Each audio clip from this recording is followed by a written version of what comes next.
Hello, friends, and welcome once again to another episode of Strange Planet, and it is far stranger than you or I could ever imagine. And if you'd like to get deeper into Strange Planet, you know what to do. Click on the link in the episode notes, strangeplanet.supportingcast.fm. You gain access to commercial-free listening, special bonus episodes produced exclusively for premium subscribers, and you also receive my monthly newsletter, Inner Sanctum, strangeplanet.supportingcast.fm, strangeplanet.supportingcast.fm. The link is right there in the episode notes. On the night of October 21st, 1989, 9 glowing objects appeared over an empty stretch of the Mojave Desert and turned a couple's quiet weekend into an unearthly nightmare of terror. Elise and Tom Gifford were held captive in their camper by non-human creatures, and through love and prayer were able to live through psychological torment as their captors manipulated their minds with telepathic power. The Watchers hovered over them for a day and a night, stealing their thoughts and emotions, making them relive their most painful and intimate memories, bringing them to the brink of madness. Hours later, they were alone again, alive, but the visits continued, and the nightmare wasn't over. This may be the most frightening UFO book written ever. It's called The Mojave Incident, and it touches the subconscious fears deep in all of us. And a great pleasure to welcome back to Strange Planet Ron Felber. He's a graduate of Georgetown University, Loyola University, and Drew University, where he earned his doctorate. He began his career writing stories for True Detective magazine and the iconic Nick Carter series, while working as a deputy sheriff transporting federal prisoners. The Runaway earned Ron the United Press International Award for Fiction. He was the recipient of the Albright Award for his nonfiction bestseller, Mojave Incident. Some of his books have made their way to film and television, including this book, The Mojave Incident, and The Double Life of a Mafia Doctor, Il Dottore, and The Hunt for Khun Sa. His most recent title, The Unwelcomed, The Curious Case of Clara Fowler, which we discussed recently on this podcast, is based on a true medical case history passed along to him by William Peter Blatty, author of The Exorcist. Ron boxed Golden Gloves, holds a blue belt in Brazilian Jiu-Jitsu, and was a CEO of a major manufacturing company for more than a decade. He teaches creative writing at Drew University's Casperson School of Graduate Studies in Madison, New Jersey. Ron Felber, welcome back to Strange Planet. How are you? Just great, Richard. Good to see you again. So when we were talking the last time about the case of Clara Fowler, the possession, I said that I was intrigued because I'd never heard that story before. And here we go again. I'm not familiar with this incident, the Mojave Incident. Why haven't we heard of this? You know, Richard, I don't know. The book did pretty well, and it's been out for a while. It just seems to catch on to a second life and a third life and a fourth life as all of these revelations, you know, from the Pentagon to Grudge to all the rest that have gone on more recently. I don't think it's ever been a hotter subject than it is now. One of the reasons probably, unlike, say, Betty and Barney Hill, or maybe Whitley Strieber, the Hesses, and that's their real name, Stephen Dawn Hess, we used a pseudonym for the book, were just really they were averse to a lot of publicity. So they didn't appear on shows the way Betty and Barney Hill might have, or Whitley or the others. And so it sort of becomes a secondhand situation. If you can talk to the principals, I mean, this is explosive. But if you talk to the guy that wrote about it, it's not quite as powerful. It just isn't. Right. Although we try. Well, certainly. But when I say, I guess, that why don't we know about it, I should say, why didn't we know about it? I mean, prior to the publication of this book, Yeah. I mean, it is. I see, yeah. Now it is, of course, in the public consciousness, but prior to your writing it. So, which begs the question, how did you find out about it? How did this story come to you? You know, again, I mentioned last time about The Unwelcome with Bill Blatty, the guy that wrote The Exorcist, that I was very fortunate. I was very fortunate in this situation as well. And at first didn't want to do the book. So this was, you know, going back a ways, and I was CEO of a company, of a manufacturing company. So I had a sales guy that I liked. We were friends in California, and we would get together. I hired him, and we would get together for a dinner and a drink, and just talk about sports and business, etc. And he said, he knew I was a writer, of course, and said, I have this story that is really incredible. It involves alien abduction, and it's my best friend and his wife. I played football with him at the University of Redlands, and he was an all-league football player. He's, he is a project manager for a major construction firm. He has 2 children, salt of the earth, backbone of the country kind of guy. And I said, Paul, I'm just not interested in that topic. It's just, been done before, and I just feel like it's not something I can add anything to. Besides, I was working on a series, sort of a detective series for another publisher. And I said, I'm pretty tied up. He said, look, I'm asking you as a favor to meet with him. So I flew out to La Mirada, California, and I met with him. And at first, the story is so overwhelming. It's just like a tsunami that comes over you. You say, like, can this possibly be true? But then when you look at their background and you look them in the eye and you see how upset they are emotionally. Now, these are people that couldn't eat, they couldn't sleep.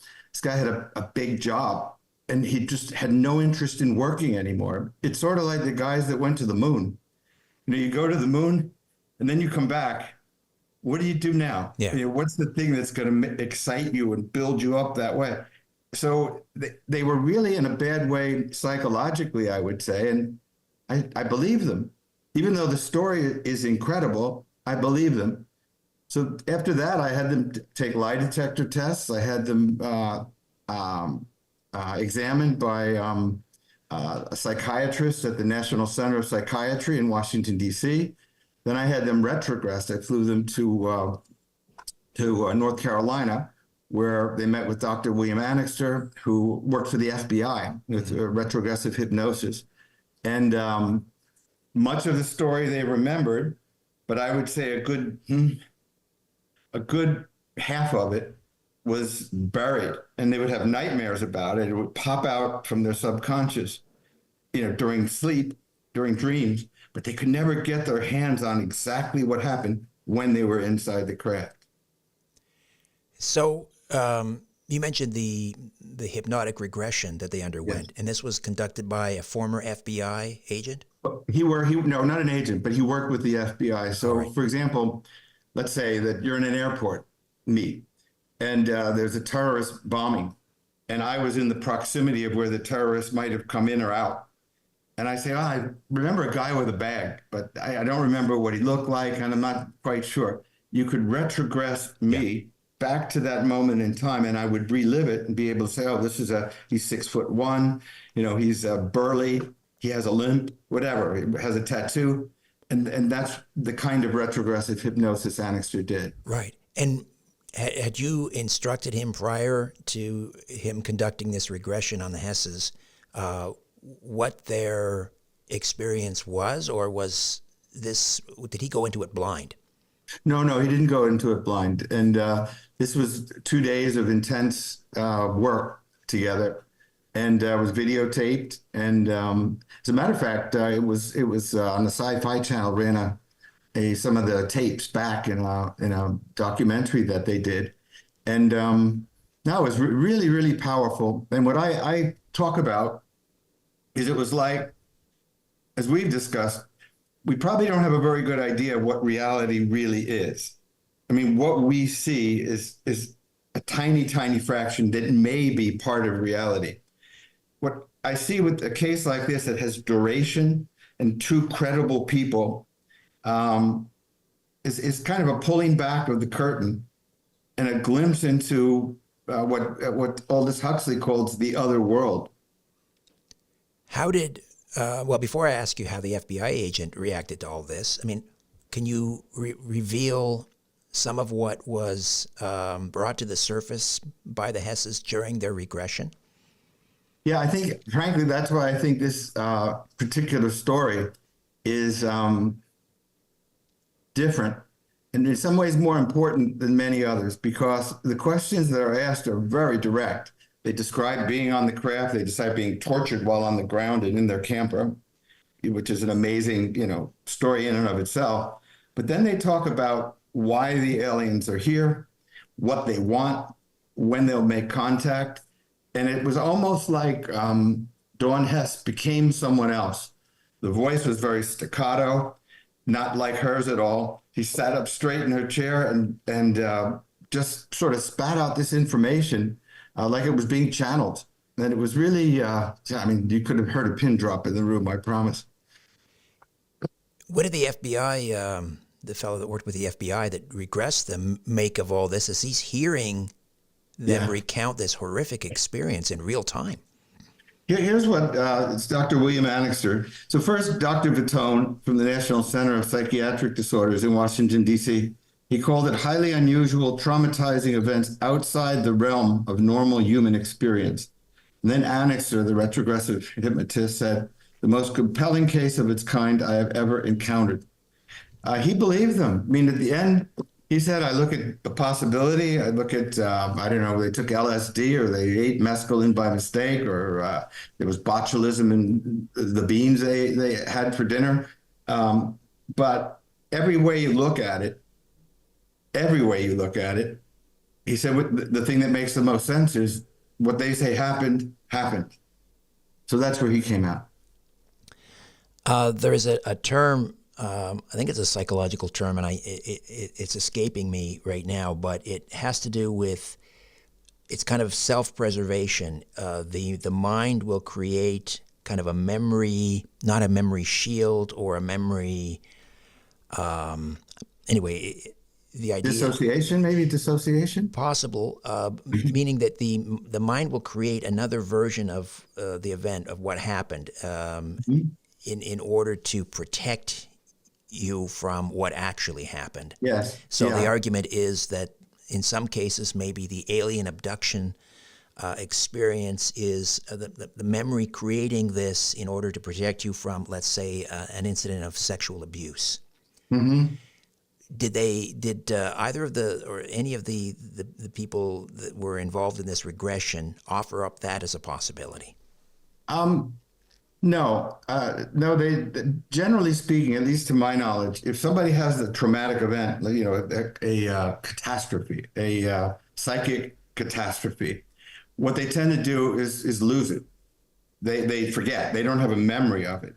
It's not like generally, at least as far as I know, they substitute a different reality. They just don't remember. They're a blank. Or in the case of dissociation, they can split. And so basically what you'll have is somebody that remembers, buried, and comes out in hypnosis, and one that is conscious personality who doesn't remember anything. And so what the retrogressive hypnotist can do is get at that second consciousness that does have the memory. And that's more like the line of reasoning, I think, that they follow.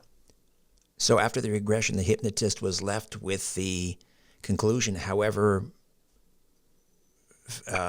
incredible it may seem, is that they were, in fact, abducted by aliens, tortured by aliens. I can quote it. I remember it pretty vividly.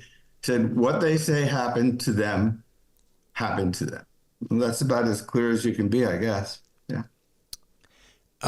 Let's just kind of back up a little bit and talk about how this took place. So this Hess couple, they're in a camper. They're in the Mojave Desert.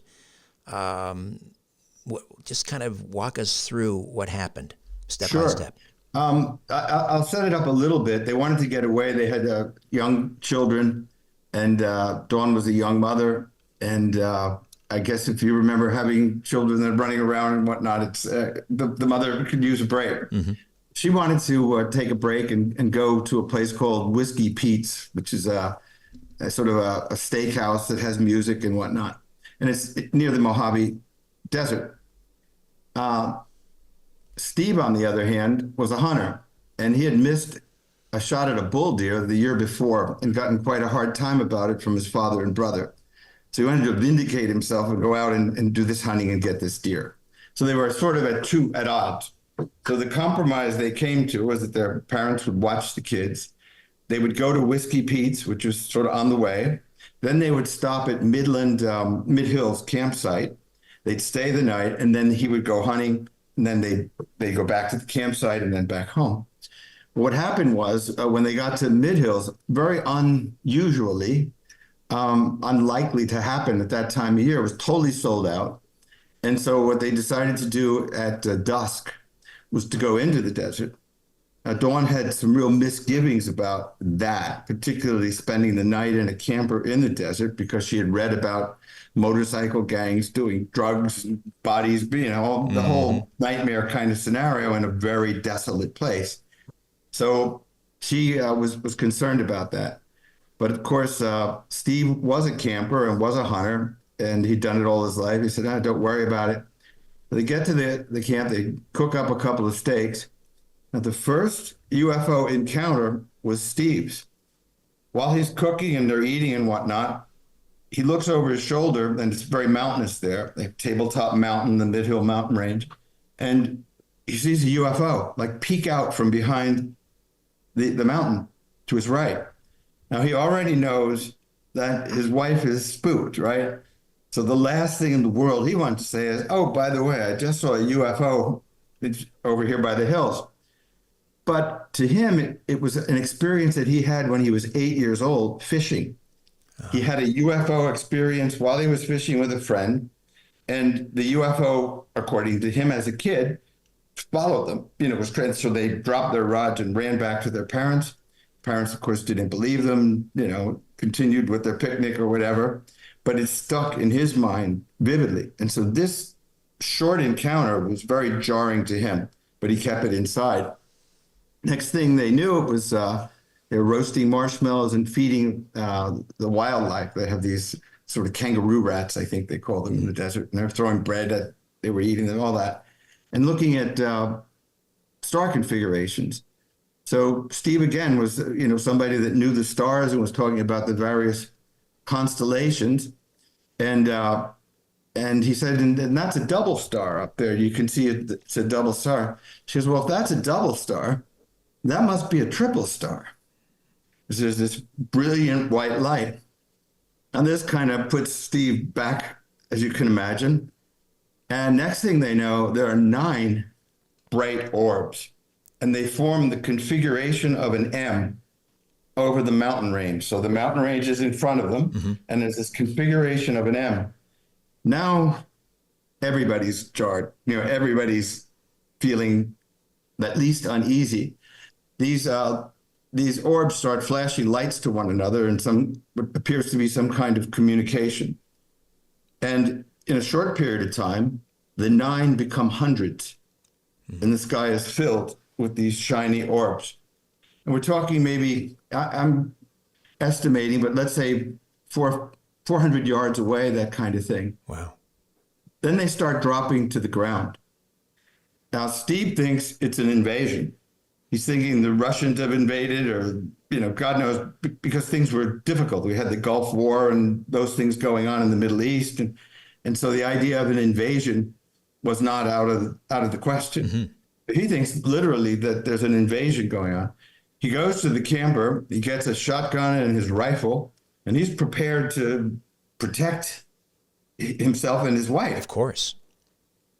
They get a telepathic message, very resounding, first to Dawn, who's the more sensitive of the two. They don't put the guns down. They say, if you try to hurt them, they will kill us. Put the gun down. They want us to go into the camper. So almost robotically, like hypnotized, they walk into the camper, sit there Indian style with the guns across his lap. The camper has windows on the side, if you can visualize that kind of camper, with windows on the side, yes, and then a back flap that opens up. Yeah. So the back is opened, and 2 sort of monitors appear. And call them like if you looked at a fire hydrant, except electrically charged. So that when Steve tried to move forward, they would move forward. And if he moved forward too far, he'd be jolted back by an electrical shock. So basically, they're trapped in this camper. These fire hydrant shaped monitors, let's call them. They entered into the camper, through the walls, through the windows? No, they stood at the lip. The lip was open, the back was open, and so they stood at the lip so they couldn't get out. Right. And if he tried to get out, they would move forward. So this was just a way to keep them sort of trapped there. In the meantime, a UFO appears, and this is what I find so interesting. It's above them, and it caps the entire valley. So now, back when he told me this, I didn't know what I know now about UFOs and alien abductions. And he goes, I said, well, how big was it? And I'm thinking he'll say 30 feet in diameter. I go, no, 30 feet in diameter? He goes, oh, no. This was bigger than a football field. And I go, you're kidding me, right? He goes, no. I said, how could something like that fly? She said, I don't know how it could fly. I'm telling you, it was big. It capped the valley, and you couldn't see the stars anymore, nor could you hear any sounds, meaning the wildlife, the kangaroo rats, the deer, all the absolute silence. A beam comes down, and the beam starts prowling the ground and bringing things up, sucking things up into the craft. Another triangular shaped vehicle, which they called a searcher, starts combing the desert basin as if it's looking for something. Then they start to feel the camper reverberate, like the whole ground beneath them is shaking, as if they're drilling. The searcher is drilling deep in the ground for something. And they have this tremendous odor of sulfur or phosphorus, I guess. This hangs in the air, this sort of industrial odor. So the searcher is there. What is he? Sorry, Ron. What is the searcher? Can you give me a description? What does this entity look like? It's a triangle. It's not large, and it's a triangle shaped, almost more of a device than a vehicle. Okay. And it's combing the ground. In the meantime, these beings come from the craft, charging at them. They have red eyes, and there are hundreds of them, and they call them gremlins. And literally, they're on the truck, they're in the trees, and they describe them as malicious, like leather faces, frenzied, chaotic, just out of control, and they're everywhere. Ron, I'm going to take a quick time out here. We'll come back and continue to discuss this harrowing incident, the Mojave Incident, inspired by a chilling story of alien abduction. Ron Felber stays with us. Don't go away. Hi there. If you want to watch the rest of these episodes, please head over to my Rumble channel, Richard Syrett's Strange Planet. You can watch complete episodes there. New, complete, unedited episodes drop every Monday, Wednesday, and Friday. Again, the Rumble channel is Richard Syrett's Strange Planet. In the meantime, I want to thank you for supporting this YouTube channel all of these years. However, the problem is I never know when I'm going to run afoul of the censors at YouTube. I never know when I'm going to end up in YouTube jail. There doesn't seem to be any rhyme or reason. And in fact, 2 more strikes and this YouTube channel will be taken down altogether. So help me fight big tech censorship, enjoy the complete unedited episodes, and join the rest of the Strange Planet community over on Rumble. Again, Richard Syrett's Strange Planet on rumble.com. See you over there.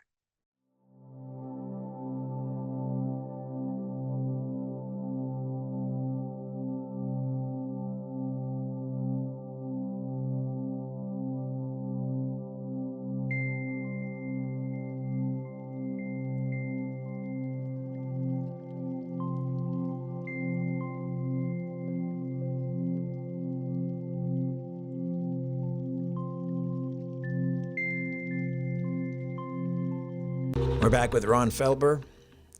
Previously, Ron was on the program. We discussed his most recent book, The Unwelcome, The Curious Case of Clara Fowler. which is a well-documented case of demonic possession. This is an earlier book that goes back nearly 10 years, 2015 actually, and based on an actual alien abduction. It's called the Mojave Incident. So you mentioned these hundreds of these entities, leather-faced, red eyes, frenzied, chaotic creatures come barreling out of this craft, and they're in the trees. They're out on of the the camp, craft as they land, Richard. right?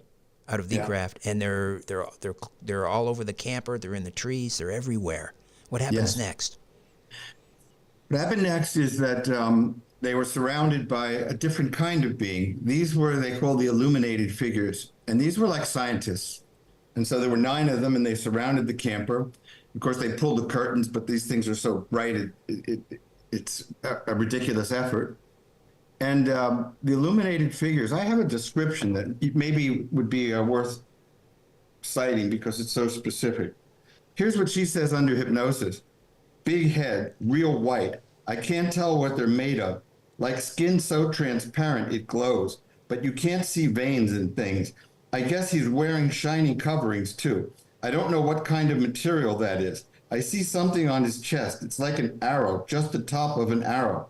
What else? Just 3 fingers and a thumb. Really shiny, really long. I just hate his eyes. So dark you can't even see them. Can't see the parts like our eyes. They're big. Then they go skinny at the end.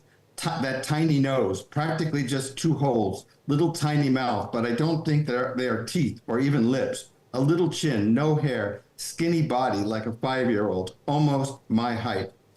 So what's incredible, I think, about this particular story is the detail. The detail it's very rich with detail. These illuminated figures then start putting them through a battery of psychological tests. So they're made to relive experiences. So for example, Steve, when he was a football player, the exaltation of winning a football game, the joy of being selected for all league player. He was a hunter.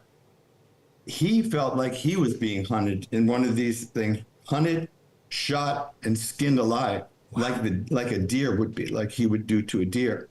Dawn, and I don't want to get into this too much, but when she was a young girl, she was accosted. We'll leave it at that, and was forced to relive that experience all over again. And so there were moments of horror, there were moments of joy, there were moments of loving moments, jubilation, sadness. And when asked about this, and this was all conscious, so they remembered this, why would they do this? Under hypnosis, then, when we get into some real detail about things, and they remember real detail, why did they do this? Because they don't have emotions like we do. They don't understand emotions. This is something, foreign. If you were looking at an ant or an insect, a wasp, let's say, what would you say their feelings are? What would you say goes on in their mind if they have a mind? And so it's absolutely foreign to them. They want to make contact. They've been here for a long, long time, ancient times. And they are waiting for a kind of acclimation, a desensitization, so that the contact can be, I say, on an adult level, on a mature level, and not hysterics. And they make that real clear. And it's one of my beliefs coming away from this, that really, if you go back to, the original sightings of Kenneth Arnold in 1947, flying saucers, and then you go to Betty and Barney Hill in the 60s, then the Phoenix Lights in the late 90s, and Whitley Strieber in 85, the Hesses in 89. Then you have John Mack's book about alien abduction. That would have been, 94, I think. Mm-hmm. Then you have all of these revelations from, Kirkpatrick and Grudge and the others, the Navy officers, Favor, and that's much more recent. So, it's almost like, for example, when these commanders, a commanding officer in the Navy, a major, talks about, chasing a UFO, dropping 18,000 feet in seconds, and all of these things, and thinks it's extraterrestrial. And Grudge talks about, non-human entities and whatnot in front of Congress. Mm-hmm. Historic. You would think this is jaw-dropping. You would think people would be having heart attacks, and they would have 20 years ago, I think. But now you talk to people, they don't blink an eye. It's like, oh, yeah, right. Yeah. Yeah, it might get a mention on the news, and then they move on to the next thing, P. Diddy or whatever. You're right. It should monopolize the news cycle from now and forever, because this changes everything, and yet it doesn't seem to raise much of a fuss. So, incidentally, did the when they were under regression, were they regressed separately? Yes. And did their stories match up identically? Yes. Yeah. Not identically, but yes, they matched up. They matched up the way two witnesses would match up. They linked, Did they have any opinion as to what these rather demonic creatures that were in the hundreds that poured out of this craft, that they had red eyes and they were kind of leathery faced? Yeah. What purpose did they serve? I mean, I would assume that these 9 other entities, were all powerful. What do they need these? No, they weren't all powerful. The way it shapes up, and you got to remember now, these people are trapped in a camper. They think they're dying. They think they're in hell. I mean, they can't breathe. Their chest is tight, and when that happens, a kind of mist comes in, like a analgesic, to calm them so that their breathing becomes normal again, because they wanted to keep them alive so they could keep experimenting. Doesn't that sound like a laboratory situation? We're Yes. trying to keep this insect, this animal alive so we can experiment more and find out more about it. And so yeah, the beings experimented on them, but there was a sort of hierarchy to it. So on the very low end would be these gremlins, let's call them. Let's call them demonic. Let's just do that. Then you had the illuminated figures who are like scientists, and these are no emotions whatsoever, just, doing what they do. And basically, by our standards, by their standards, probably experimenting, by ours, torturing. Mm. And then just when they think they're really afraid for their kids, they think their kids are maybe involved and in danger. And they think, they don't know if they can go on. An angelic presence appears, like just like in the Bible or something, in a cloud with wings, and just angelic, clearly feminine. They make that point, and they called that their comforter, and their comforter basically said, it'll be okay. Your kids will be okay. Just have faith. You'll just persevere. You'll get through this. You won't be harmed. You'll get through this. And then they had a tremendous sleepy feeling. And they remember in dreams fighting. They remember being taken up in the craft, the full truck lifted into the craft, and being in a kind of holding cell, a huge holding vessel, I guess, chamber. And that was cool, very cold. And that's pretty much all they remember. The next thing they remember is the campfire is out, and they're on the ground sleeping, and everything is calm. They think the world may have ended. They go to the radio and like, what happened? This must have been colossal. It must have been global news. And they hear a song by Randy Travis, Wow. and it's stunning. And they go to an older couple that's a few miles away and say, "Do you notice anything last night?" "No, we went to bed early last night." And so they're left with this incredible emptiness, They know what they've been through, or at least most of it, or some of it.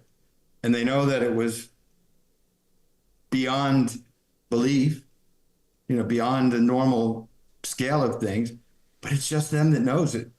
And that in its own way is a kind of torture, I think. Absolutely. What did they do when they got home? I mean, did they just go back to their jobs and raising their family, or were they able to cope? No, they tried. I mean, obviously they tried to. They didn't tell their parents at first, and they did tell their parents, and their parents really were very skeptical. You know, they just said, well, maybe you ate something, or maybe you drank something, or maybe you misinterpreted, maybe it was a desert warfare exercise, which, by the way, Steve, the first thing he thought was an invasion or a warfare exercise. But he said this was too massive. This was too massive for anything like that. And the craft that they're talking about is just too massive for anything. You know, a lot like Fife Symington. Fife Symington, the former governor of Arizona, in talking about the Phoenix Lights. And this is what stuck out in my mind later, once I learned more about the Phoenix Lights. He described the same craft that Steve Hess described, the size of a football field, the size of an aircraft carrier. And to you or me or just someone, the whole concept of something as big, if you've ever seen an aircraft carrier close up, you know, flying, the whole concept, it's incredible. Yeah, beyond. It's not credible, but that's what people talk about. And since I've heard that description many times about UFOs, that they're the size of a football field or the size of an aircraft carrier, a mothership. Right. So their parents didn't believe them, but I mean, when something like that happens, obviously that's so traumatic. It's gonna damage you, I would think. How were they able to go back to their regular lives, or what happened to them? Yeah, it's interesting, and I don't like to talk about people's personal lives so much, but to this extent, I will. They had no appetite.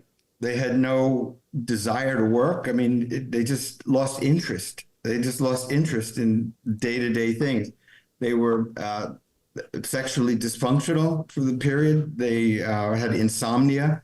So basically, what Dr. Vitone from the Center of Psychiatric Disorders in Washington, D.C. said, they were like POWs. They had the same characteristics in terms of their symptoms that they displayed as soldiers that had been POWs or suffered from post-traumatic stress syndrome. Did they get any psychological counseling after the regression, or what happened? It's a good question. And again, I'll tell you what I know, and without anything that I don't know, but I know that they went to a bishop in the Mormon church, and the bishop said, you didn't have a alien abduction experience. You had a demonic possession experience. This was not about extraterrestrials. This was about demonic presence and angelic presence. And they moved to Utah, near the Mormon church, the center of the faith. And they are, to my knowledge, still devout Mormons. Ron, we'll take another time out. Back with more of the Mojave Incident right after this. Hi there. If you want to watch the rest of these episodes, please head over to my Rumble channel, Richard Syrett's Strange Planet.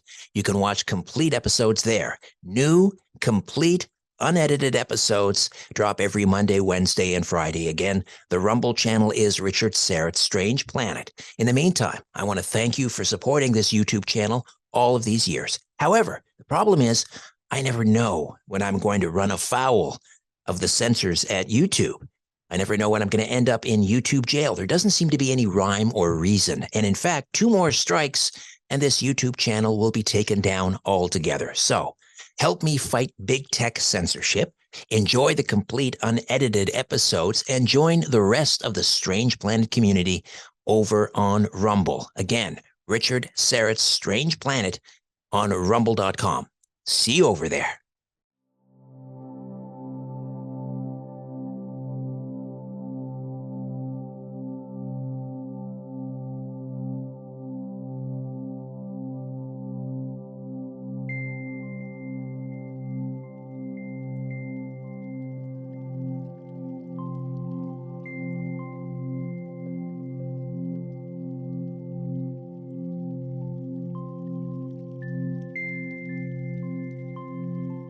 And we are back with Ron Felber, the Mojave Incident. This is based on an actual alien abduction case.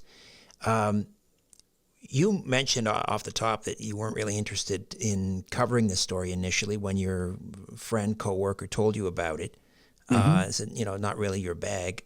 Did you ever regret learning about this story? No, quite the opposite. I mean, I think, right in my opening, in the prologue, I say this is their story, a crack in the wall, if you will, that offers the rare opportunity to see beyond this reality into another so startlingly different that it will change the way you view man's place in the world forever. I can say that this story changed my view of man's place in the world forever. I think, as we discussed, that we see a fraction of reality. I think that really reality is much more spiritual. I think we're sort of temporary vessels that the spirits occupy for a very short period of time. How much convincing did it take you to get this story from the Hesses? Were they reluctant, or were they more than happy to speak to you? Did they ask for financial compensation? No. I don't say they were rich, but they were comfortable, well employed, let's put it that way. And I just don't think money is something that, that some people worship money and some people don't care at all. I'd say they're like most people. They want enough money to feed their kids and put a roof over their family. So money was never really a factor. They were very reluctant. I think they really wanted to know that they could trust me with the story and I wouldn't sensationalize it and I certainly wouldn't ridicule them for it, which is what, I think really terrifies all of these abductees, is that they'll be made fun of. And, that's so humiliating, particularly if you've been through, an experience that's so traumatic, then to have it trivialized, I think that must be, catastrophic psychologically. So they knew I was serious. They knew I wouldn't, I would treat it with the story with respect. My writing skills were adequate to cover the story. And I think they realized that from other things that I had written. But they were reluctant at first. They needed, I think, to trust me. But more than anything, they trusted Paul, who they'd known through college and whatnot. And Paul is, again, a salt of the earth kind of guy. And so I was very fortunate that he was the intermediate. We now know their names, Yes. this Hess couple, but you changed their name in the book to Elise and Tom Gifford. Why did you conceal their identity? I think that they just didn't want a lot of publicity. They did come out. I mean, eventually they appeared, I think, on one show, maybe just one, at least one, I think just one. And that was it. They said they would do it once, and they did it once. And I think they live with this experience. I mean, it's not going to go away. It's part of their makeup, their psychological makeup. But I don't think they enjoy revisiting it, and they certainly don't enjoy the publicity that surrounds a story as large as this and as significant as this. Did it end there after that night, or were there other visitations? No, there were other things like actually there's one very dramatic thing that happened. They had a little boy. This would be Steve Jr., I guess, and he would be, I want to say 4 years old or so. And so he was in his room, they were in their room, and they hear him screaming. So they both come rushing out, and this is shortly after the experience. And they find him spinning like a top, still asleep and screaming. And so they gather him, Dawn gathers him in her arms, and he's terrified.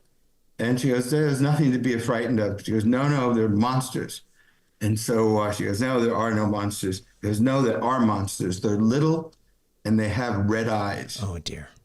Yeah, that kind of thing.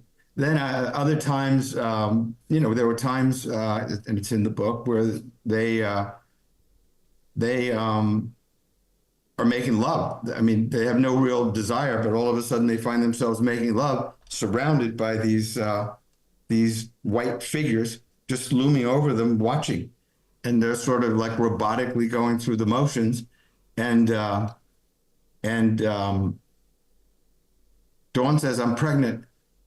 And he goes, you know, this isn't your time of month or whatever. And she says, no, it isn't, but I'm pregnant. And she was. And she conceived, the child was born? Mm-hmm. Wow. Yeah. I mean, I'm trying to process all this. It's unbelievable. Do you think the extraterrestrial phenomena and the demonic, are they one and the same, or are they two separate things? You know, that's a great question, and I'm not sure I know the answer, but I do know this. There are, since I studied the alien abduction case and studied it, I mean, you know, I got to know every detail, I think. And then with the demonic possession, the Clara Fowler case, I certainly studied that up and down and had access to things that no one else did or could, I guess. Anyway, there are parallels, and the obvious ones, there is a religious connotation to this, and it's not like I'm trying to press it onto the story, but it's hard to look at this when you deal with demonic presences, the gremlins, for example, and the demons that Clara Fowler deals with. You have this odor, this sulfur odor that both of them talk about. I mean, in very concrete terms. You have, missing time and missing time. You have an angelic presence.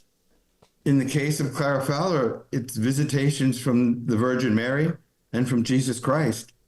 In the Hess's case, it's this angelic presence, and they don't hesitate to say, you know, this was an angelic presence. It came from the clouds. And I might have mentioned the last time we spoke about watching just a show, it was Unsolved Mysteries on Fatima, the visitation of the Virgin Mary at Fatima. And when I was looking at this, the correlations between all of these, you know, these three girls that saw the Virgin Mary and whatnot, there were flashes of light prior to that. So they had two brilliant flashes of light, and she appears. Well, what does that sound like? Then, you know, she's sort of a translucent figure, interdimensional. Yeah, but her angels, interdimensional, right? And then the miracle. What kind of? Sorry, go ahead. Finish. Yeah, go ahead. And then the miracle that supposedly 30,000 people saw or so was the sun dancing in the sky, coming at them and going back again. But maybe it wasn't the sun. Maybe it was a UFO. Right. So the angelic presence in the Hess case, it didn't seem to really intercede on their behalf. It just kind of reassured them, you'll get through this. So what was that thing? I mean, I might have misspoke a little bit. That's true, but they receded. And it was clear that this presence was dominant over the other presence. Okay. Yeah. Interesting. Did this change your spiritual orientation, or were you a religious person before, or what happened after? You know, I guess, you know, I was a pedestrian. You know, I was raised Catholic, but, you know, I'm not a churchgoer. And so religious, no, I would say spiritual. I, you know, try to be a good guy and follow the 10 Commandments, like I guess most people do. But no, not overly religious at all. I would say that at this stage of the game, I realize how small human beings are. And I think of a Biden or a Trump or whomever, and we look at these guys as really powerful and whatnot. I don't think they're very powerful. I think at the end of the day, you know, we're like ants on an anthill in some obscure region of the Sahara Desert or something. You know, I mean, and that's probably giving us more credit than we deserve.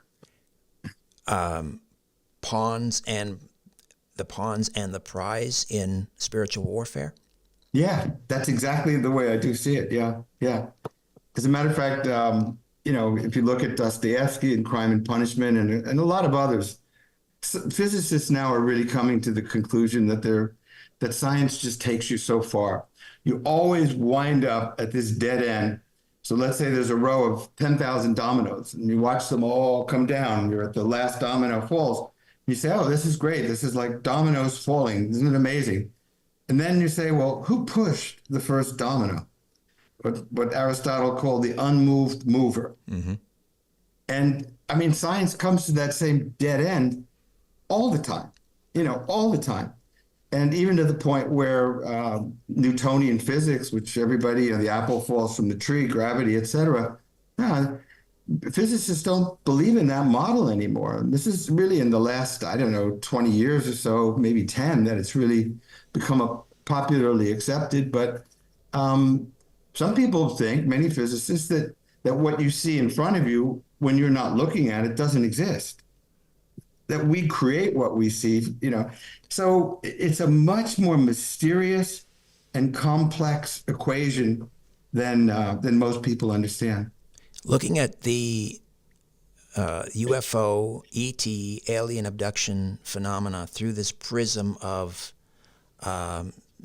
spirituality, and rather than extraterrestrials, perhaps we're talking about interdimensionals or something from the angelic realm, demonic even. Does that, for you, sort of clarify why all the secrecy, why the government cover-ups and so forth? I don't know if I give them that much credit. I think people, militaries, wherever they are interested in who can kill more people when. And I think the technology is probably of great interest in terms of where they came from. I could see a military general or whatever saying, who cares where they come from? We want the bombs. Yeah. By the way, I can give you something from the transcript of the dialogue with the doctor and the Hesses. Yes, please. That you might enjoy, because it answers a lot of questions, I think. So in this case, it's Elise. We're using that name. So Elise, do you have any idea what these beings want or why they're here? They want to make contact with the population. Tom and I are specimens, imperfect like the human race. When we're ready to communicate with them face to face, then probably the world will be too. Her actions, such as edging forward in her chair at the moment, seem mechanical, as did her voice as she continued. They have to study our reactions so they know how to approach us. They don't have emotions like ours, so we need to teach them. They need to understand humans. Do you have a sense as to who they are and where they come from, Doctor? There are 5 galaxies. Theirs is the closest.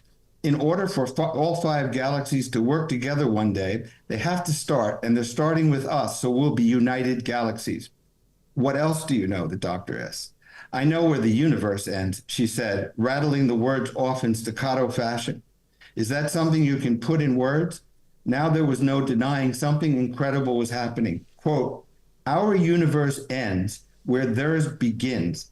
Our universe ends when all its matter stops mattering to us and starts mattering to them. Wow. That's Shakespearean. It's like Shakespearean. It is, yes. You'd like me to read it again? Yes, please. I like that, that last part in particular. Our universe ends where theirs begins. Our universe ends when all its matter stops mattering to us and starts mattering to them. You see, the wordplay is kind of incredible, I think. Yes. Matter as in atoms, matter as in, what is of importance. Yes. That's great wordplay. It is. To just pop out of your head like that and somebody else's voice is pretty incredible. And just to go on, if these beings are in contact, tell me what you know about them. And this is where some religious stuff comes. God created our world in his image, but not theirs or any of the others. Are there many different kinds of beings? Yes, different ones, different hybrids. When do you think that this communication will happen between the aliens and humans? I don't know. In my lifetime, how long will you live? The hairs on the back of my neck raised. In a normal man's lifetime, in our children's, she said at last. It'll happen in our children's lifetime. And I buy that. I mean, if you looked at the continuum I sort of did since 1947 to current times, there is an acclamation going on that's closer and closer and closer and closer. Mm. The Mojave Incident. Yes, this is the most frightening UFO book ever written. Ron Felber. thanks, I think. Everybody says that. All right. We'll talk again. Thank you. Okay, Richard. Take care. Thank you. Hi there. If you want to watch the rest of these episodes, please head over to my Rumble channel, Richard Syrett's Strange Planet. You can watch complete episodes there. New, complete, unedited episodes drop every Monday, Wednesday, and Friday. Again, the Rumble channel is Richard Syrett's Strange Planet. In the meantime, I want to thank you for supporting this YouTube channel all of these years. However, the problem is I never know when I'm going to run afoul of the censors at YouTube. I never know when I'm going to end up in YouTube jail. There doesn't seem to be any rhyme or reason. And in fact, 2 more strikes and this YouTube channel will be taken down altogether. So help me fight big tech censorship, enjoy the complete unedited episodes, and join the rest of the Strange Planet community over on Rumble. Again, Richard Syrett's Strange Planet on rumble.com. See you over there.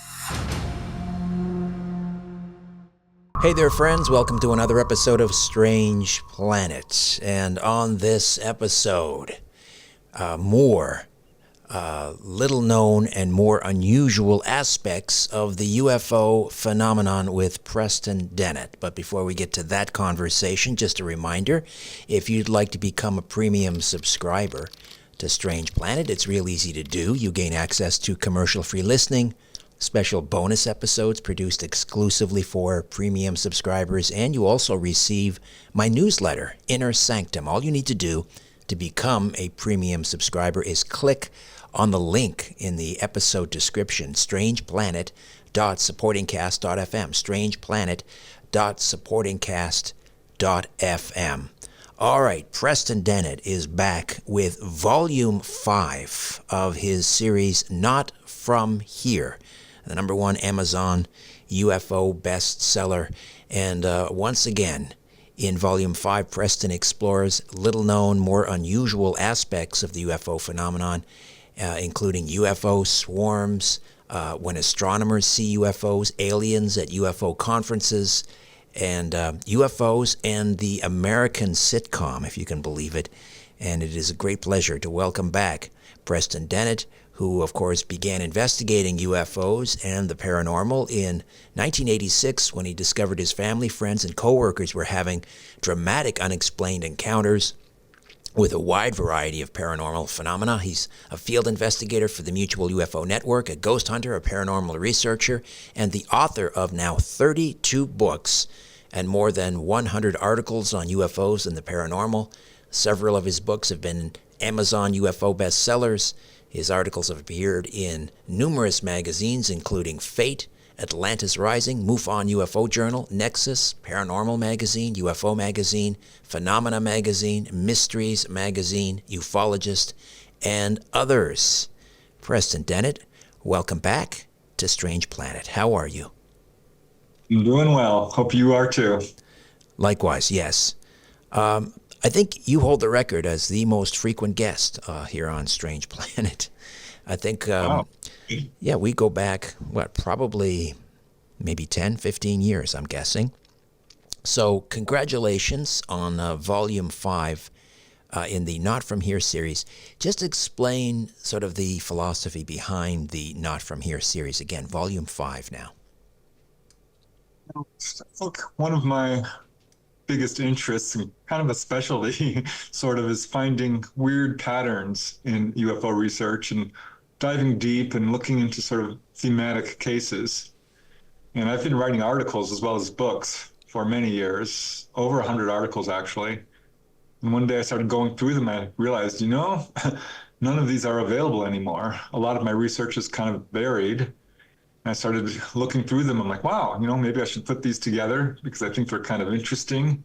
And the Not From Here series, really the whole theme is exploring cases that a lot of other researchers haven't touched, or avenues of research which have not been explored before. This is still a relatively new field of research. So I think there's a lot of areas that have never really been discovered. And that's what I started looking into. So lots of really strange cases.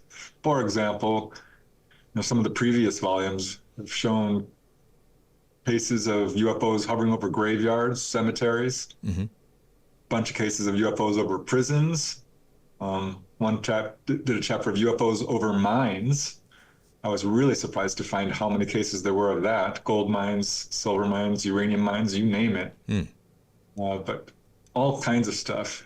The UFO Bigfoot connection, cases of people who have received, this sounds strange, but it's actually quite a few cases of this, phone calls from apparent ETs. Now that I've never heard of. Right? I started getting cases. I'm like, I must be out of my mind. But no, Bud Hopkins has cases. Raymond Fowler, Betty Andreasen, she received some calls, apparently from her ET contacts. Whitley Strieber talked a little bit about it. I found another case in Colorado. Quite a few cases, actually. So yeah, I like exploring these little-known aspects, kind of outlying cases that sort of defy the standard model of contact as we think of it. One of the unusual phenomena you discuss in the Not From Here series and Volume 5, something you called UFO swarms. Now, we're familiar with mass sightings where thousands of people, hundreds of people, thousands of people will witness a UFO, a craft. Maybe there are, a couple of craft, but in the case of UFO swarms, we're talking about a huge number, sometimes hundreds of craft, all seen at once. How unusual is this phenomena, UFO swarms? It's exceedingly unusual. I could find only, less than a dozen cases, really. I'm sure there are more out there. It's not at all unusual when someone has an encounter to see, 1, 2, 3, 5 UFOs. 10, 20, there's quite a few cases of that. But above that, no. I found only a handful of cases where people have seen literally hundreds of craft at once. But some are quite well verified. The first case for me was actually one of my own cases during the Topanga Canyon UFO wave. That was in June of 1992 through 1994. But on June 14th, the police station was receiving calls, as was the local newspaper. I grew up in Topanga Canyon, so this was my hometown. The newspaper editor called me up and asked me to investigate. And because on that night, June 14th, I found now to date, about 30 separate witnesses to UFOs on that one night, all in different locations in this little community, about 8,000 people back then. But, some of these people saw one or two crafts. There was one guy driving through the canyon. He and his two friends did see a large kind of cigar-shaped craft with about 20 objects swirling around it, coming in and out of it. But then I found a couple who I call Daniel and Catherine. That's not their real names. They insisted upon anonymity, as many do. And they were drawn outside early in the evening on June 14th, around 8 p.m., by flashes of light outside their home. And they saw about 10, 15 objects coming up from behind a ridge. These were little oval-shaped lights, which would stop, hover, turn at right angles, and then dart off at super high speed. And that happened again. And when it happened a third time, they started counting them, because it was 10 or 20 objects each time. And this went on for 2 hours. A couple of times these objects came right over their heads, stopped. They got a real good look at it. They weren't full discs. They were kind of half discs, or kind of a chevron almost, but with curved corners. At any rate, after about 2 hours, there was, 10, 20, 30 times this happened. And she counted, I went up there. I did a face-to-face interview. I went exactly to the spot where they saw these craft coming up. They counted, she said, about 200 objects. Now, the husband kind of shook his head at that point and said, I don't know if it's that many. I think it might have been closer to 100, 150. And forgive me, I burst out laughing when he said that, because I don't care if it's 100 or 200. That's far too many that's just crazy when you think about it. But he capitulated and said, no, well, she was counting them. I think she's probably right. So that was my first case. And I kind of thought it was a one-off until I heard about the Farmington incident. Now, I don't know if you've heard of this case, but man, oh man, there's nothing like it in the UFO literature before or since. It is absolutely unprecedented. March 17, 1950, St. Patrick's Day. Farmington is a little town of about 3,000 people in the city itself, the town really, but about 6,000 in outlying areas. What state is that? New Mexico. New Mexico. Yeah, northern New Mexico. And around 10, 11 a.m., businesses stopped and people came rushing out. Traffic stopped on the streets, all the people came running out of their schools and homes and to look up at the sky, because there were about 200 to 300 craft flying around. Some were quite high up, some were fairly low, some were flying in formation, others were doing these fantastic maneuvers where they would come right at each other and pull apart, swirl around each other, turn at right angles, hover. They looked metallic, sort of white metallic. Some did see a few with portholes. Some did see a very large craft, which was emitting smaller ones. But this went on for an hour, over an hour. Then they suddenly darted off, and get this, about an hour later, they came back again and did the same darn thing. Now, police officers saw this, the mayor of the town, newspaper reporters, all kinds of businessmen, people of every strata of society. They estimate at least half the people in that town saw it. Wow.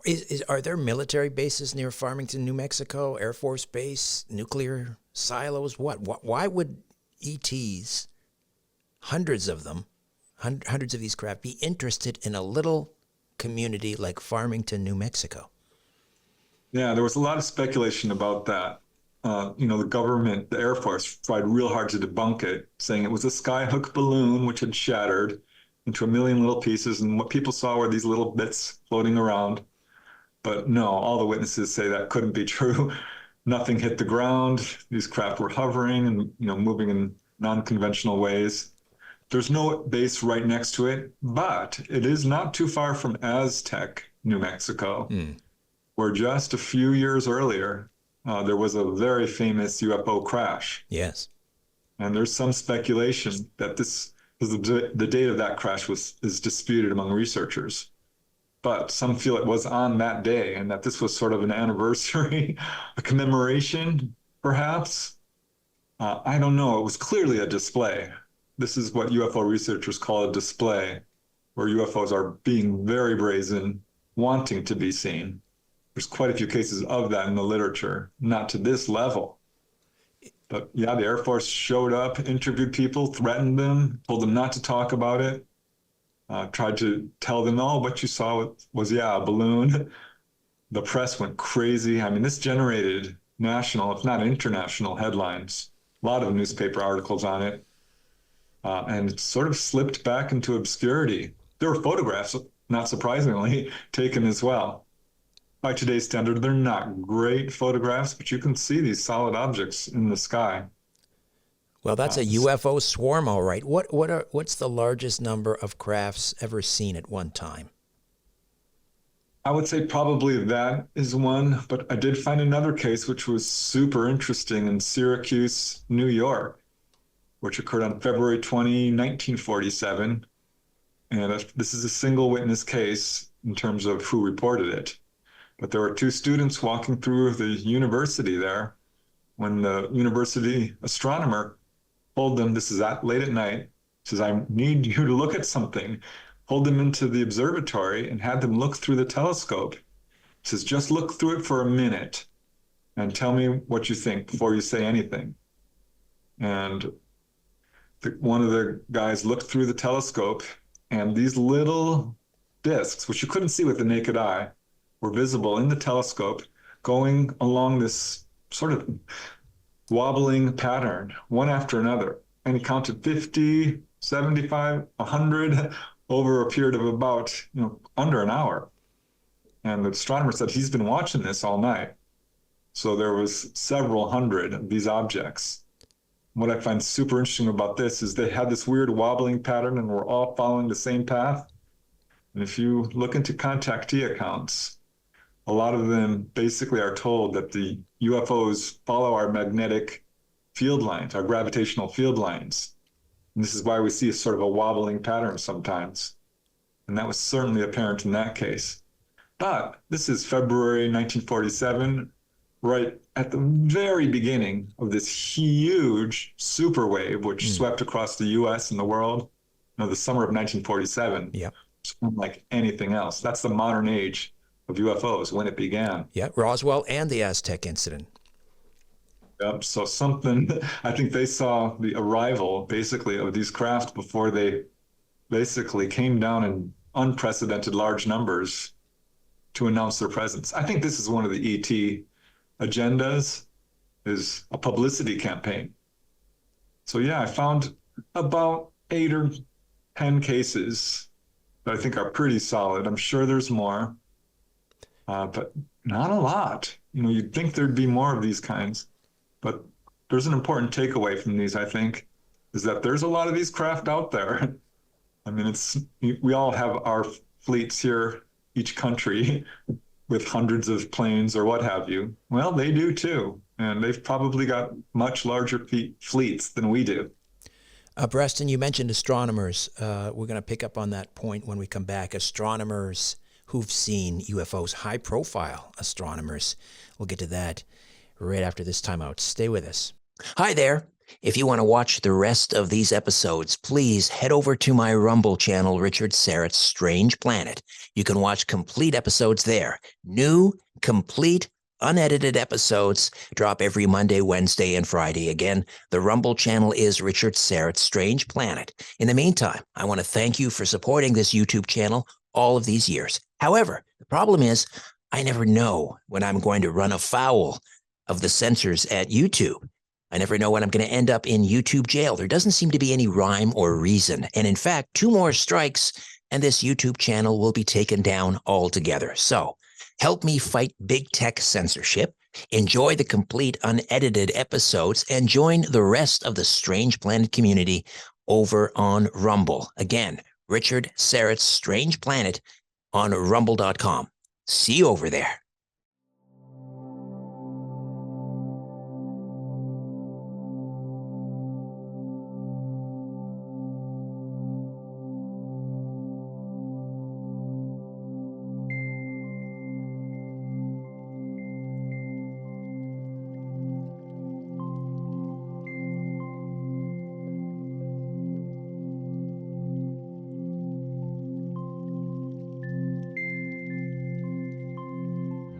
Welcome back. Veteran UFO researcher and prolific author Preston Dennett is with us. Just released his 32nd book, Not From Here, Volume 5, which explores the little known and more unusual aspects of the UFO phenomenon. You mentioned astronomers, and I think most people operate under the assumption that it's typically uneducated, uninformed people who see UFOs, but there are a number of famous astronomers who have seen UFOs, correct? Absolutely. Yeah, I certainly was under that assumption when I didn't believe in UFOs. I came into this field as a skeptic and assumed that, yeah, uneducated people who don't realize what they're looking at are the ones who are seeing UFOs. And I can't tell you how many skeptics I've talked to who have told me, well, if UFOs were real, why aren't astronomers seeing them? Exactly. And I just kind of roll my eyes. I'm like, do your research. And it became such a problem because I saw this posted all over the internet not too long ago. Why are there no astronomers who've seen UFOs? There are, and there are actually hundreds of them. There's been some really good research in this, but it's not well known. So that's why I wanted to include this chapter, basically to give people ammunition to fight the skepticism that's still prevalent on this subject. Because if you actually look into it, yeah, there are many, many very high-profile astronomers who have seen UFOs reaching back centuries, actually. I mean, Edmund Halley is very well known for the discovery, of course, of Halley's Comet. Mm-hmm.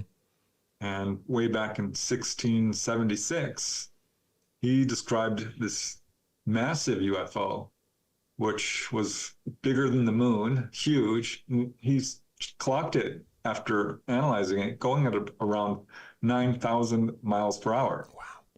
So not the only time he saw UFOs. He saw them a couple of times. But another very high-profile astronomer, and again, this goes way back, is William Herschel, who is most famous for having discovered the planet Uranus. But in 1783, he described how he saw all kinds of unexplained lights on the moon. If you look into the moon, there's apparently something going on up there. Mm-hmm. TLP, transient lunar phenomena, is a very well-established phenomena of lights being seen on the moon. And they thought it might be seismically active for a while. We now know it's not.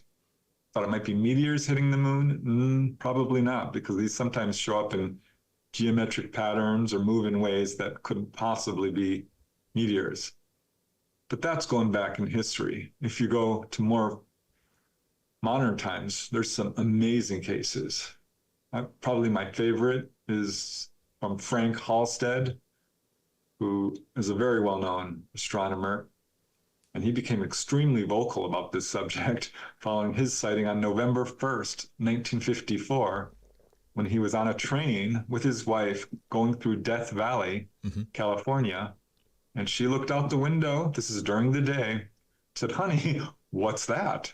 And just over a ridge, not too far away, was an enormous blimp-shaped object, about 300 feet across, and just racing along, kind of pacing the train. And he knew immediately this wasn't a blimp, it was moving too quickly. And it was joined by another object, which he said was a classic metallic saucer, which was, maneuvering in ways that we often hear about, turning at right angles and such. And he wrote this all down. He was very vocal about it, contacted a lot of astronomers and became very much disappointed because people refused to take him seriously, and he could not get anyone to listen. And it's surprising to me because there are a lot of astronomers. Clyde Tombaugh, he's the one who discovered Pluto. He got, his place in the Hall of Fame when he discovered the planet Pluto. But when he saw a UFO, no one wanted to hear about it. August 20, 1949, in Las Cruces, New Mexico. He was with his family, and they all saw this object with portholes, a metallic object scooting across the sky, rising up real fast. He also became very vocal and could not get mainstream astronomers to really take him seriously. So there's a real problem even in the scientific community. For example, if I may real quick, yes. Jacques Vallée, who needs no introduction, mm-hmm. he's a superstar in this field, numerous books, got involved in this field when he was at an observatory in France, and they were basically clocking these objects that were not meteors or satellites or anything like this. And he watched as they started destroying the data. He's like, "What are you doing?" They're like, "We don't talk about this." That infuriated him. This is what brought him into the field.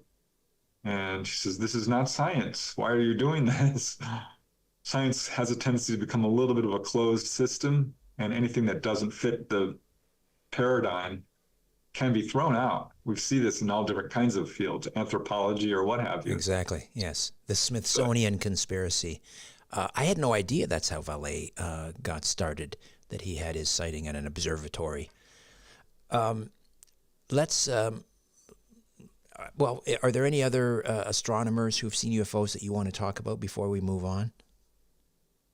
No, I would just quickly mention that, J. Allen Hynek did a survey of astronomers and found several who had seen UFOs and wouldn't talk about it. Same with Peter Sturrock. He sent a big questionnaire, and a bunch of them said, "Oh yeah, I've seen them, but I'm not going to talk about them." And some said, "Even if I did see one, I wouldn't tell anyone." So this is, again, not science. But yeah, one other case, Robert Shaldak was at White Sands Air Force Base when he saw a UFO. Says this is not a meteor. Turned out there was someone else 17 miles away, also a trained observer, a scientist who saw it. They reported it to Project Blue Book, saying this is not a meteor. Project Blue Book said it's a meteor. They absolutely tried to debunk it, which was ridiculous because, these are professional astronomers. Yeah. They know what they're talking about. Unbelievable. UFOs at UFO conferences, or aliens at UFO conferences. I wasn't aware of this aspect of ufology until fairly recently when I interviewed the author of a book on the Coronado UFO incident, where they were holding, this is I think in the early to mid 90s, they were holding, Right. I think you've written about this as well, the Coronado UFO incident. There was a UFO conference. Coronado is just off the coast of San Diego, a little island. I guess it's part of San Diego. And there was like a mass abduction of people who were attending this UFO conference at some of the hotels connected with the UFO conference. So, how common a thing is this for ETs, UFOs to show up at actual UFO conferences? More common than you think. I found about a dozen cases, which were, pretty well established in terms of more than one witness saying that they've seen stuff. I was actually at that Triad conference. That was in March of 1994. I didn't see anything, but I ended up interviewing a number of witnesses and writing about it. Yeah. Yvonne Smith, I think is the one you're talking about. Yes, that's right. The book Coronado. And yeah, a bunch of people. On Coronado Island, by the way, is very densely populated. It's got a huge police force. It's part Navy. This is where the Navy SEALs do their training. I couldn't imagine a less likely place for an encounter.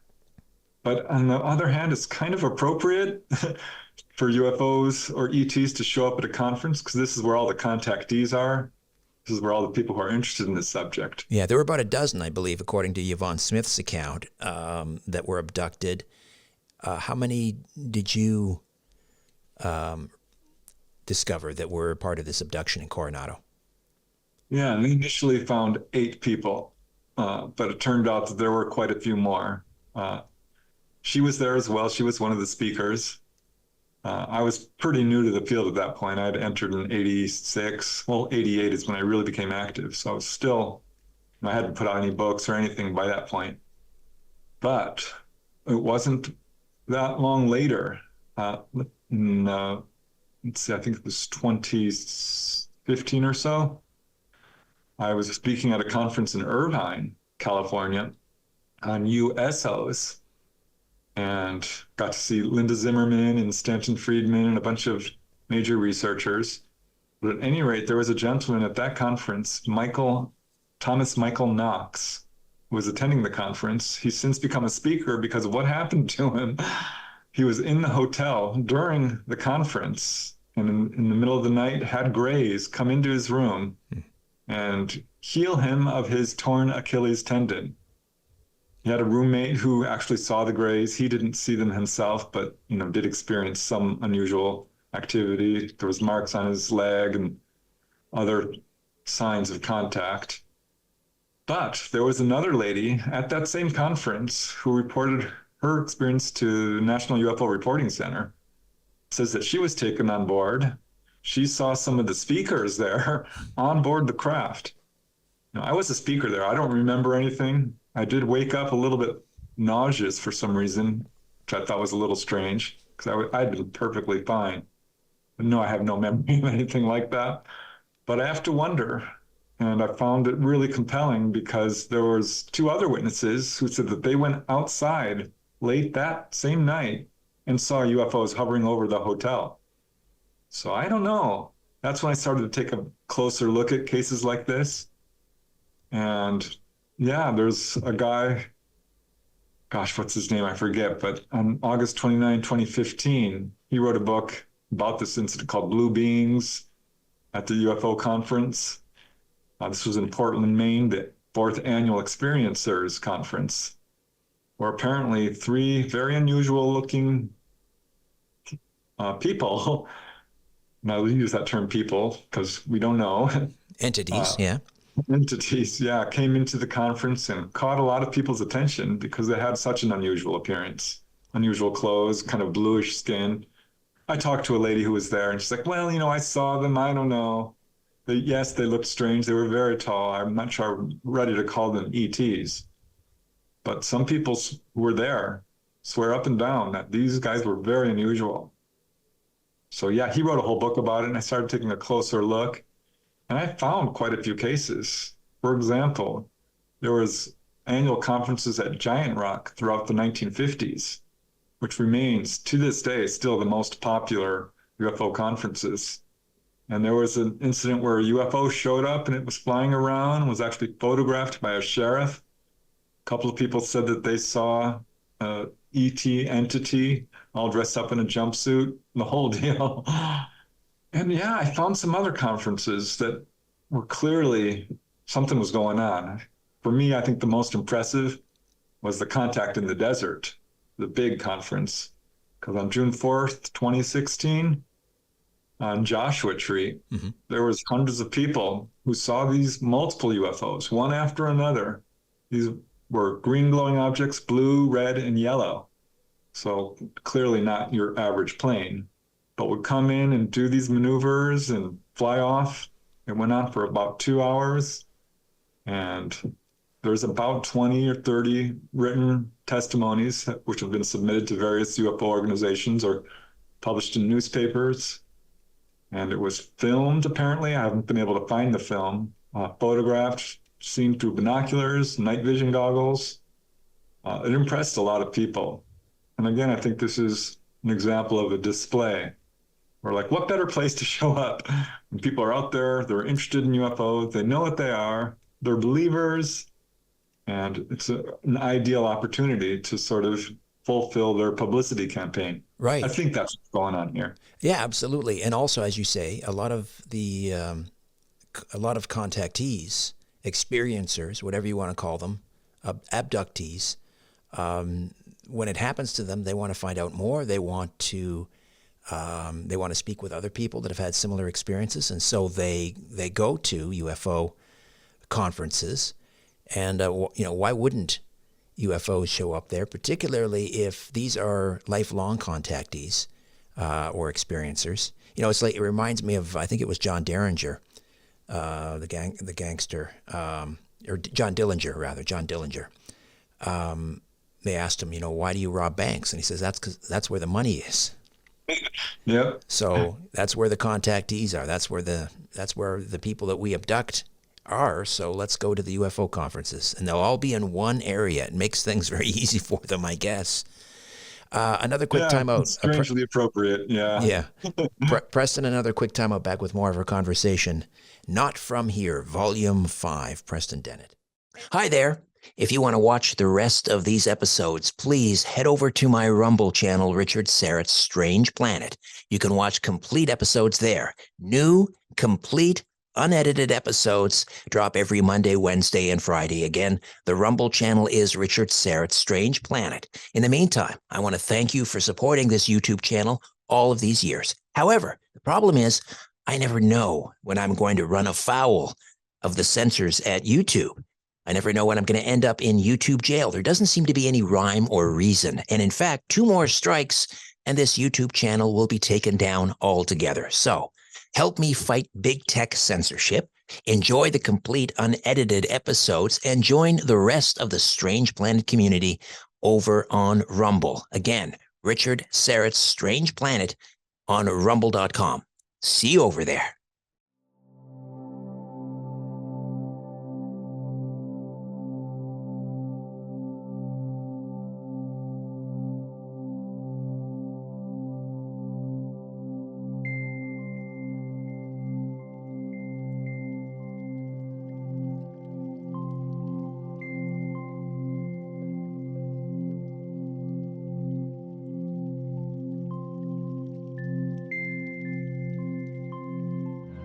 Preston Dennett is with us, and Volume 5 of his Not From Here series just released.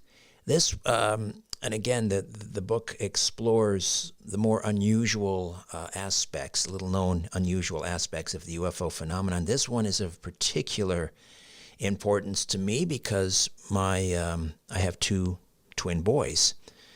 And there appears to be a very large number of twins among the contactee population. Tell me more. Yeah, that's something that I kept running into, and I always wondered about it, because we do know that ETs do seem to show a strong interest in genetics, just in general. And twins aren't super popular in our own population, and yet they seem to turn up quite a bit. There's a very famous case, of course, investigated by Ray Fowler, involving 4 people who were taken on board a craft in Allagash, Maine. But 2 of them were twins, Jack and John Wiener. And they said when they were taken on board, the ETs seemed to show particular interest in the fact that they were twins. Now, I ran into my own case first during the Topanga Canyon UFO wave when a lady was pregnant with twins and mysteriously lost one in utero. This is part of the vanishing twin syndrome, which is, again, prominent in the UFO field and medically verified. Often doctors will say, well, sometimes they're absorbed. But, this can happen late in gestation. No. Not only vanishing twin, but vanishing fetus as well. But in that case in Topanga, the doctors told her, we don't know what happened. Your chances of carrying this other twin to full term are 1 in 4 million, I think they said. So they were watching her very closely. And this is when she started having encounters, being taken on board. The ET seemed very interested in her pregnancy. I suspect they might have been involved in this in a more direct way. At any rate, the twin was born normal, healthy, but was very psychic and kept talking about seeing his brother. And she, had never told him that he was a twin, but he kind of figured it out. So I started paying closer attention. And every now and then I'd be interviewing someone and they're like, well, I'm a twin and my twin has encounters. I'm like, really? I interviewed a Navy medic, Kevin Kamen, who was taken on board a craft from a Navy ship, actually, and had a very extensive encounter with praying mantis type ETs, very long, friendly, interactive. He's like, you should talk to my twin brother, fraternal twin. And his brother, Kim Kamen, he was also taken on board by Grays. It was a very friendly encounter for him, pretty cut and dry, your standard, examination type thing. But that's what got me interested. And I started finding a lot of them. I mean, there's some very well-known twins in England who are very prominent in the UFO lecture circuit, Philip and Ronald Kinsella, who are identical twins and both have encounters. So I started looking into this and I found a lot of cases. There's not a whole lot out there in terms of this being written about. So the research was difficult to do because there's not a whole lot of commentary on, what's going on here. So it's not just identical, it's also fraternal twins that ET seems interested in. Is that correct? Yes, absolutely. But, Richard Boylan had cases, several researchers have cases like these. A number of these twins are speaking out. And I found it particularly interesting because now I know how to ask, I ask people this. And I've since found that some of the people I've interviewed, they're like, well, yeah, I didn't, I am a twin. I didn't think that was important. Or, when I was born, my mom was pregnant with twins and one disappeared. That happened with Dolly Safran. I did not know. She's the subject of my book, Symmetry. Yes. So now I just found out, my book, Humanoids and High Strangeness, one of the ladies I interviewed, she's like, I didn't know to tell you, but yeah, I was a twin, but they don't know what happened to the other twin. And this is interesting to me because there's a number of cases where people see ETs, particularly the human looking, and they describe them as twins, looking identical. This turns up over and over again. So I don't know exactly what's going on here, but I think it does speak to genetics Dolly Saffron, I'm just going to, we're putting out a second book, but I'm going to explore this further because she actually met her identical twin on board a craft. I was not able to put that in the first book because I didn't know. But other people, RD6 Killer Clark, a researcher I really love and respect because she's just putting out the facts, just described a case where a young boy was taken on board and met his twin there. And that twin actually went down and kind of lived life on Earth for 2 weeks and then came back. They switched places, a la Freaky Friday. Or is that the movie? Or something like that, yes. Freaky Friday, but there's something like, I forget what it's called, with Haley Mills, where they switch places. Yes. So yeah, that could be going on a lot more than we realize. Well, you're right, because now you've got me thinking, Preston, about the whole doppelganger phenomena, where people claim they see their likeness, their body double, and they say, well, I saw my twin. They don't mean it literally. Usually they mean it sort of metaphorically, like I saw me. I saw my doppelganger. And I've talked about this before on the podcast, and on Coast to Coast, I think. It was me floating above me in my bed just a couple days after my father passed away. But now you have me thinking, well, maybe we actually are seeing our literal twin, right? It disappeared.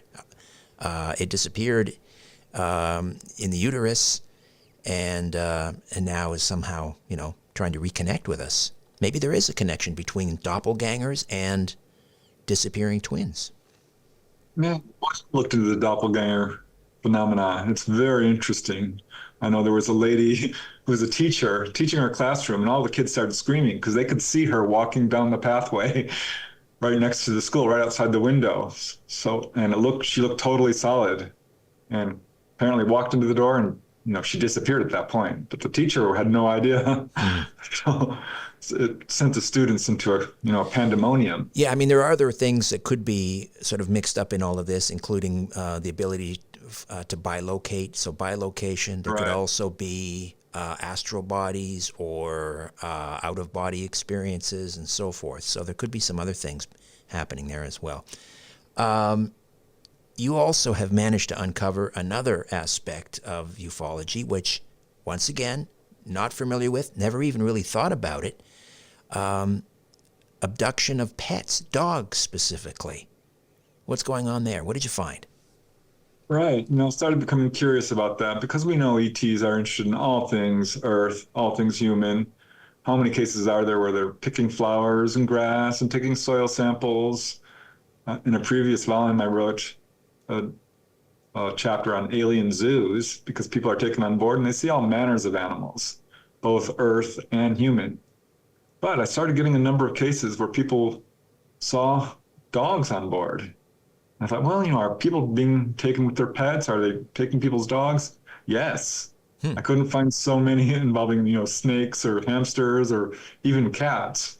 But dogs, yes. I found over 24 cases, actually. It's not at all uncommon where, there's cases where people's dog goes missing, then comes back, or they're pulled on board with their pet. That happened to Dolly Saffron.